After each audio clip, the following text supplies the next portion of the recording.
Hello दोस्तों, नमस्कार।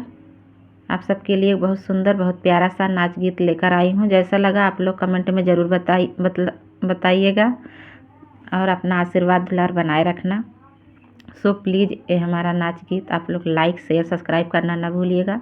फुल watch करके आप लोग सुनिएगा, तभी इसका आनंद मिलेगा लास्ट तक। हमरे नैहरे में हो, हमरे नैहरे में धनिया बोआन बा, कटत के दैया आया बाली माँ।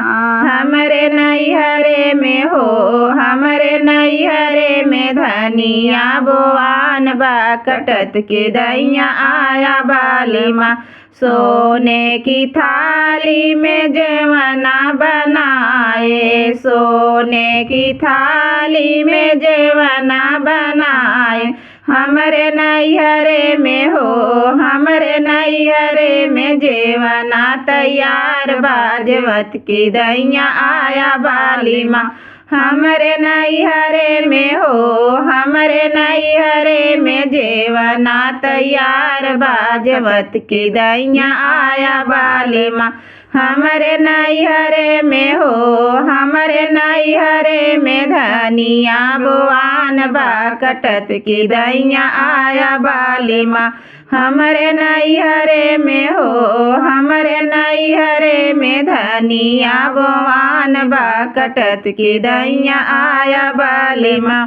झझरे गेड़ुआ गंगा जल पानी, झझरे गेड़ुआ गंगा जल पानी।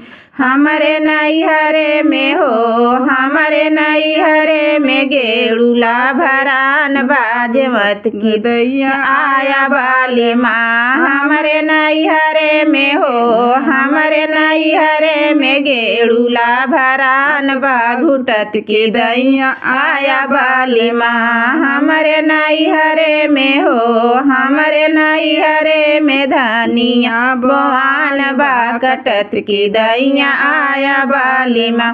हमरे नैहरे में हो, हमरे नैहरे में धनिया बोआन बा, कटत की दैया आया बाली माँ।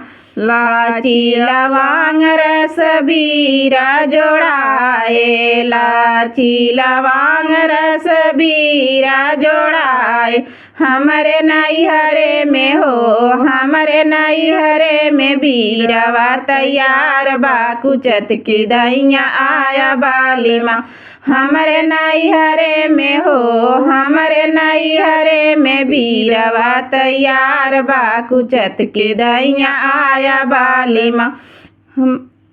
हमरे नैहरे में हो, हमरे नैहरे में धनिया बोआन बा, कटत की दैया आया बाली माँ। हमरे नैहरे में हो, हमरे नैहरे में धनिया बोआन बा, कुचत की दैया आया बाली माँ। फूल ही चुनी चुनी से जलगाए, फूल ही चुनी चुनी से जलगाए। हमरे नैहरे में हो, हमरे नैहरे में से जिया तैयार बा, सुतत की दैया आया बाली माँ। हमरे नैहरे में हो, हमरे नैहरे में से जिया तैयार बा, सुतत की दैया आया बाली माँ। हमरे नैहरे में हो, हमरे नैहरे में धनिया बोआन बा, कटत की दैया आया बाली माँ। हमरे नैहरे में हो, हमरे नैहरे में धनिया बोआन बा, कटत की दैया आया बाली माँ।